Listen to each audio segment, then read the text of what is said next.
Talk about the Michael Jackson Neverland. Yeah. I'm trying to think of, what was it called? Returning from Neverland. Hold on.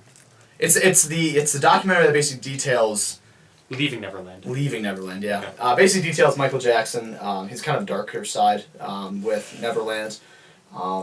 And I mean, I have thoughts about it. You have thoughts about it. Yeah, I didn't watch it. It's like it's on HBO. It's like a 4-part documentary. Right. I think each one's like an hour or an hour and a half.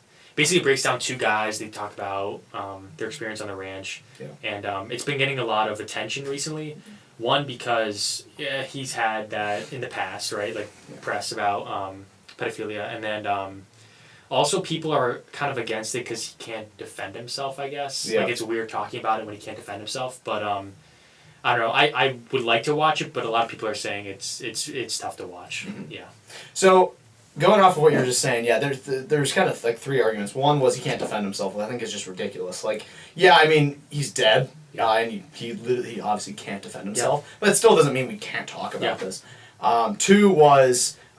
people are saying it's a racial charge thing, like just because they're going after a black man. Like, I think that's just false as well. Oh, yes, I mean, right? I think that's just that's a horrible argument to make. That because we're gonna somehow defend a person because of their race, given they're culturally accepted. I'm sorry. It's just like no, he is what he is. And then the third one was this is going against kind of the privacy of the kids who went on the ranch. And I thought, okay, well, that's fair. But a few of the kids came forward. I mean, many years later, and said, no, this is the case. But I mean, here are my thoughts on it. I mean, I always knew Michael Jackson had a sketchy side with Neverland, and the reason I knew this was I think after he died, about a week or 2 later, they were going through the ranch. Yeah, it was freaky. I watched some clips of that. I think it was Anderson Cooper or it was Don Lemon on CNN, and basically they were going through and they said, we're going to go into this one closet in Michael Jackson's bedroom. It locks from the outside, and on the inside, they open up the inside and they go in. It's this really nice area, and there's like kids' toys in it. Why do you need to have a closet with kids' toys in there with a door that locks? I'm like, that's just disgusting. Even Anderson Cooper said this is just weird. Yeah, and his main bedroom door had like 5 locks on it. Yeah. It's like, why do you need 5 locks? Why do you need 5 locks? And one of the things, so like he was like. It's a bad word, but he was really into kids. Like, he liked hanging out with kids and stuff. Yeah. Like, he liked childhood and youth and stuff. Right. And a lot of people are saying that he was into that stuff because he didn't really have a childhood, I guess. Because, he's in the Jackson 5, growing up, didn't have that experience, so I guess he likes having that youth and stuff. Well, his dad was so abusive. Some of the worst abuse you'll ever hear. Yeah. I mean, beating him because he wasn't singing loud enough or singing high enough. I mean, it was horrible. His dad took away his childhood.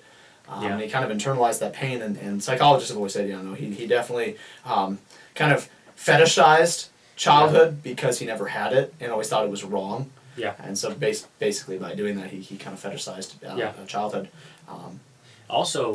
Interestingly, so the 2 people in the documentary who are accusing Jackson of this, in their the previous court case, back, I don't know what year it was, but there's a lawsuit against Michael Jackson for the same stuff. Yeah. They were on, they basically lied under oath because they asked him to ever do anything to him. They said, no. Wow. But the thing was that they were basically arguing at the time they didn't know that it was like abuse. Oh, I see. That was the time when he came in the wheelchair. And I think in the documentary I was reading about it, he told him, if you tell anybody about this, like, you're going to go to jail, like, we're both going to get, so it's like, you tell a kid that, it's like, Yeah, I thought his music was solid. I always liked his music. And obviously it's not taken away from him as an artist.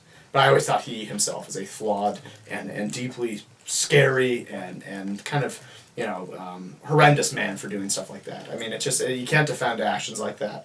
And of course, yes, he got off in that court case and he was fine and stuff like that.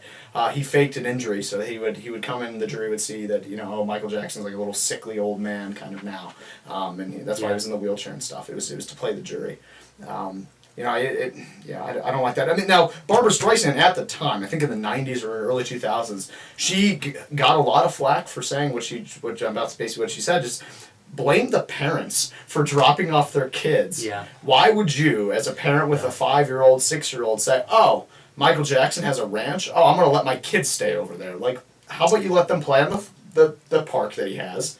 and then you take him home at night. Why? And she said that, and people, oh, come on, that you're being racist, you're being homophobic, and stuff like that. Interesting. And she was like, no, I'm not. She's like, blame the parents, and they're like, oh, you're blaming the victim. Well, I mean, if I was a parent, I had a 5-year-old, 6-year-old. I'm not going to let them stay over a night at Michael Jackson's place. I mean, even if he's a solid guy, it just seems weird, right? I'd like to, that young of age, not letting them stay over. Yeah. And so she's like, blame the parents. They're as equally to blame as is the perpetrator. And obviously she caught a lot of flack for that because you're blaming the victim. But I mean, I don't know. I mean, if it looks sketchy, it is sketchy, right? Yeah. That's kind of the gut rule there. Yeah. Yeah. Yeah. I don't know. I mean, I think childhood abuse and trauma will perpetuate itself into deeper, horrible things later on in life, and I think that's a problem people have to address to prevent stuff like this going forward. Michael Jackson and other examples, but I think just people have to realize this is wrong, and whether he had trauma in the past, Michael Jackson had trauma in the past as a child, he still committed acts that were probably not great. I say probably because this is all speculation. I don't want to say he was, because obviously it's not in the court of law and it's not proven. But I think there's a lot of evidence pointing to I think he was guilty of sexually assaulting these people. Yeah, I was going down the rabbit hole when I was just searching about this and just watching clips of Michael Jackson and stuff. I didn't realize, because we didn't live during that time period, how big of a star he was. Massive. Massive. He because he couldn't go out in public because he'd just get mobbed. He would rent out grocery stores and put on fake interactions and actors just to live. It's crazy. No, he was kind of the birth. I've heard from my parents. He was kind of the birth of the paparazzi mob.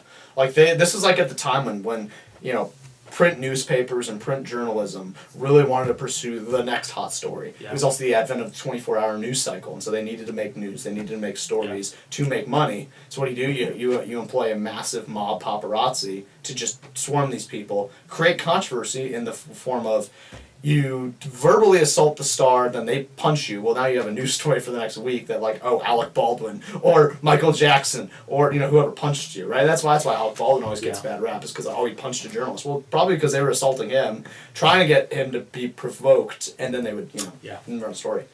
So no, he was huge. He was massive. He was huge. Massive. I mean, his music was amazing. How many hits did he have? I don't even. All of his albums are just hits. Well, that's the thing too that's scary with Hollywood and celebrities and even politicians too, is you can get away with doing that stuff because you just I don't know.